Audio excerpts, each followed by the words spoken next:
Donc le coup d'envoi est donné pour les célébrations de Noël. On s'active à décorer les maisons et les villes. Parce que des concours sont organisés pour décerner un prix chaque année à la maison la mieux décorée. Et la ville qui remporte la palme chaque année, c'est bien Medellín. Budget 10 millions de dollars. D'ailleurs, National Geographic l'a choisi comme l'une des meilleures villes au monde pour admirer los alumbrados navideños, les illuminations de Noël. Ça nous amène au 16 décembre, on attaque las novenas, 9 jours de fiesta. On va chez les amis, chez les voisins, dans la famille, on chante, on boit, on mange, on danse, cumbia, salsa, vallenato. Ces 9 jours sont censés représenter les 9 mois de grossesse de Marie. Alors qu'au Mexique, ça s'appelle las posadas, qui veut dire auberge. Et là, ça représente le voyage de Marie et Joseph jusqu'à Bethléem. Et là, obligé de faire une petite parenthèse historique. Las posadas ont été créées par les Espagnols au XVIe siècle pour évangéliser les Aztèques. En profitant que les Aztèques avaient déjà une fête pour célébrer la naissance de leur dieu Huitzilopochtli, dieu de la guerre et protecteur de la tribu. Et donc ils ont remplacé peu à peu les personnages de cette fête païenne pour la rendre plus catholique. Fermons la parenthèse. Donc las posadas aujourd'hui au Mexique, comment ça se passe? Donc on va manger chaque soir chez des amis, dans la famille, chez les voisins, mais il y a un rituel particulier à observer. Il faut frapper à 3 portes, la 3e étant la bonne.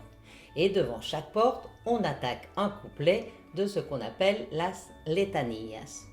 On frappe à la première porte et on chante. En el nombre del cielo os pido posada, etc., etc.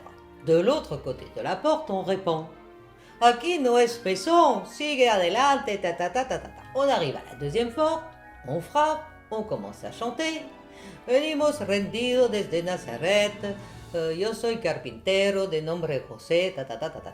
De l'autre côté de la porte, on répond. No me importa el nombre, déjenme dormir, la la la la. 3e porte, on commence à chanter. Mi esposa es María, es reina del cielo y madre va a ser del divino verbo. C'est la bonne maison. Donc de l'autre côté, pues si es una reina, quien lo solicita, ta ta ta la la, dichosa la casa, etc. On ouvre la porte et là, on reprend en chœur le dernier couplet et voilà. Et on est arrivé à la bonne maison pour faire la fête. 9 soirs. Si tu as bien compté, du 16 plus 9, on arrive au 24. Réveillon, Nochebuena.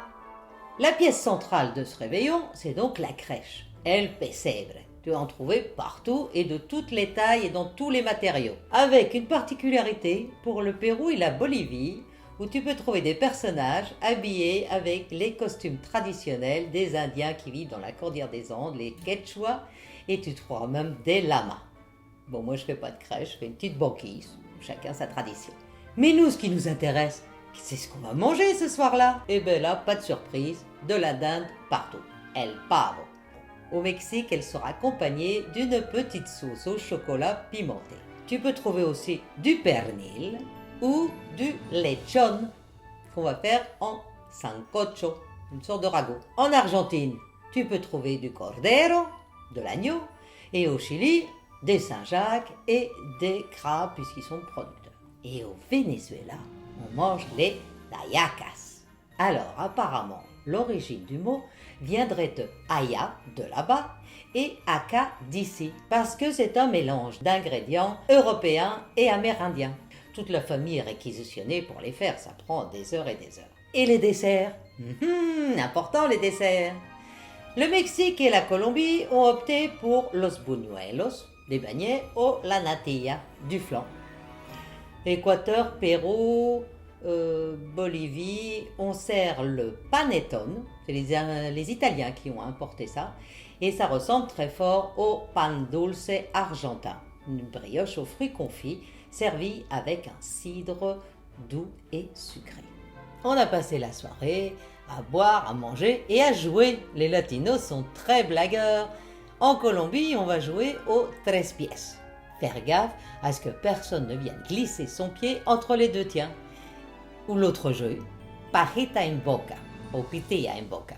faut garder une paille toute la journée dans la bouche. Mais voilà que retentissent les 12 coups de minuit. On s'empresse de placer le petit Jésus dans la crèche et celle qui trae los regalos. Ouais, là-bas, pas de Papa Noël. C'est le Niño Jesús qui ramène les cadeaux. Et là, les Mexicains s'empressent d'éclater la piñata.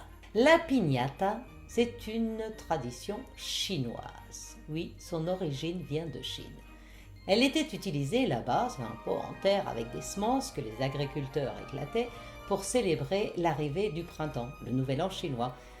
De cette sorte, ils espéraient obtenir de bonnes récoltes.